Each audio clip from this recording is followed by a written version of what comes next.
Hello friends.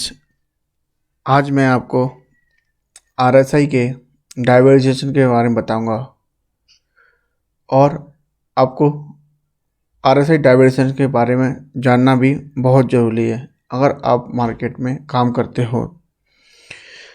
अगर RSI डाइवर्जेशन आप सीख लेते हो तो आपको मार्केट में थोड़ा सरल हो जाएगा मार्केट आपके लिए। और डाइवर्जेशन बहुत क्यों होता है, ये मार्केट का बिहेवियर है और उसे करना ही पड़ता है। और लोग उससे डाइवर्जेशन होने के कारण लोग पैसा कमा पाते हैं। किस तरह से पैसा कमा पाते हैं पहले भी बताया मैंने आपको कि आरएसआई एक महत्वपूर्ण इंडिकेटर है और इस पर बहुत सारी वीडियो बन चुकी हैं। फिर भी मैं आपको और क्लियर करना चाहता हूँ कि लोग आरएसआई का डाइवर्जेशन देख नहीं पाते, किस तरह से देखना है और किस तरह से बाज करना है, तो लोग समझ नहीं पाते। इसलिए मैंने आरएसआई का बिल्कुल सरल और तरीके से डाइवर्जेशन के बारे में बताना चाहता हूँ। यह एक इम्पोर्टेंट फैक्टर है और आप डाइवर्जेशन को किस तरह से रीड करें वो एक ज़रूरी है। चलो हम आपको बताते हैं कि आरएसआई का डाइवर्जेशन। जब आप चार्ट देख रहे हो, सबसे पहले आरएसआई को देखिए कि आरएसआई 40 के नीचे है या 60 के ऊपर है। तो आप देखोगे कि 40 के नीचे है तो प्राइस थोड़ा होल्ड कर रहा होगा और उसमें मूवमेंट नहीं हो रहा होगा, तो आप रुकिए, यहाँ पे 40 पे सपोर्ट लेने दीजिए। वहाँ से मार्केट अप साइड का मूवमेंट दे सकती है और 40 से फर्स्ट टारगेट उसका 60 तक रहता है तो वो करने लगता है। ऐसे यहाँ से देखिए, आपको जो हवाले टाइम फ्रेम में आपको बता रहा हूँ मैं किस तरह से हवाले टाइम फ्रेम में यहाँ पर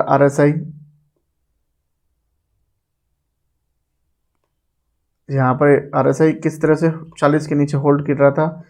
तो जैसे ही मार्केट ने ऊपर लिया आरएसआई 40 के और एक साइड खींच दिया, मार्केट खींच दिया, फिर आपने देखा होगा किस तरह से मार्केट ने फिर एक हाई बनाया। आरएसआई ने काफ़ी हाई बनाने के बाद आरएसआई डाइवर्जन होना ही उसके लिए कंपलसरी होता है और उसे करना ही पड़ता है। ये लगभग 80 के समथिंग गया और उसके बाद आरएसआई फिर से ड्रॉप होने लग गया। जैसे ही अगर आपको ड्रॉप होने लग गया तो जैसे ही देखिए आप फिर से आरएसआई 40 के आसपास आने हैं, फिर ब्रेक किया ऊपर के लिए, फिर सस्टेन किया आरएसआई ने, यहाँ पर सस्टेन किया और फिर प्राइस ऊपर निकल गया। तो आप देखिए कितना अच्छा मूवमेंट दिया है। सब तो 60 के ऊपर रहता है मार्केट, तो प्राइस ऊपर रहता है। अब आप आरएसआई को किस तरह से डाइवर्जन होके देखना चाहते हो, अब मैं आपको डाइवर्जन प्राइस और आरएसआई को क्लियर करता हूँ। जब आप देखिए एक ये हाई बनाया है मार्केट ने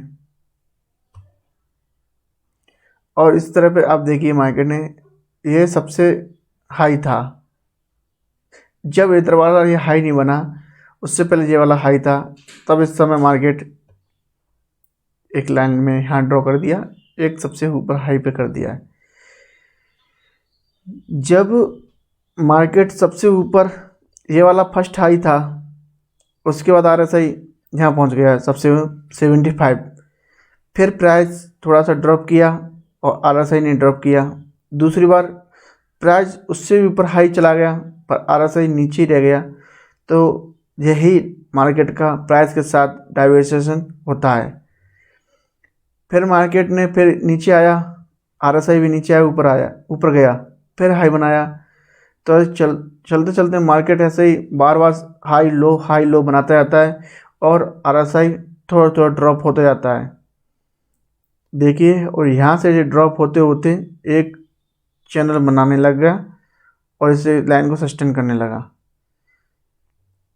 उस तरह से ही प्राइस भी ऊपर नीचे होते हुए चैनल बनाते हुए आई थी। फिर देखिए आपको अब कल का ये हाई था मार्केट का, ये एक हाई था ये वाला सर, और उसके बाद ये वाला हाई था सबसे, तो यहाँ पर RSI उस समय 80 था। फिर प्राइस थोड़ा सा नीचे ड्रॉप किया, फिर ऊपर वही हाई पे पहुँचा मार्केट। तो RSI कितना ड्रॉप हो गया, काफ़ी, मतलब 80 से 70 के समथिंग हो गया। तो ये RSI एक डाइवर्जेशन हो गया है। प्राइस के साथ आप मैच करना सीख रहे होंगे कि कहाँ पर प्राइस है और किस तरह से प्राइस ने हाई बनाया, उस समय RSI कितने लो पे था। तो उस हिसाब से आप लो में भी देखोगे, यहाँ पर एक बार लो मार्केट आया यहाँ पर, उस समय RSI काफ़ी लो था, देखिए 25। उसका दोबारा उसी लो पर आने के कारण फिर RSI देखिए 40 पे सपोर्ट ले रहा है। तो आपने देख लिया होगा कि RSI और प्राइस को कॉम्बिनेशन मिला के कि मैं हाई पर है या फिर लो पे है मार्केट, तो आप मैचिंग कीजिए कि हाई पे RSI किस तरह से बिहेव कर रहा है, उस समय किस समय पर कितनी रेंज पर RSI है, 60 पे है या 40 पे। तो देखिए मैंने लो और हाई पकड़ना है आपको, किसी भी एंगल को आप पकड़ लीजिए। ये लो है, एक बार लो बनाया मार्केट ने, तब उस समय RSI कितना था, दूसरी बार लो बनाया, उसी लो पर आया मार्केट, तो RSI तब कितना था। ऐसे ही हाई का, तो आप देखिए इसी तरह से डाइवर्जेशन होता है, और ऐसे अप ट्रेंड होता है, डाउन ट्रेंड होता है, जो आप बहुत सरल तरीके से आपको मैंने समझाया है। और भी आपके लिए क्लियरफाई करने के लिए मैं आपको छोटे टाइम फ्रेम में आपको समझना पड़ेगा और सीखना पड़ेगा कि मोमेंटम कैसे आता है। ये तो डाइवर्जेशन था, तो आपने अच्छे से कर लिया। सबसे पहले आपको अगर मार्केट में पैसा कमाना है तो आपको यही देखना पड़ेगा कि RSI 60 पर सस्टेन कर रहा है, तो वहाँ से प्राइस का क्या बिहेवियर है, तो आपको मूवमेंट मिलेगा। या फिर नीचे कर रहा है काम, तो आप उसी से काम कीजिए। तो आप मार्केट में काम करना है तो आप 60 पे के ही ऊपर काम कीजिए अगर बाइंग पोजीशन आप बनाते हो, और सेलिंग पोजीशन आप बनाना चाहते हो तो 60 के नीचे RSI रहता है तब भी बना सकते हो, पर उसमें तेज़ी तभी आ पाएगी जब वो 40 के को ब्रेक करेगा, तब आपको तेज़ी देखने को मिल सकता है।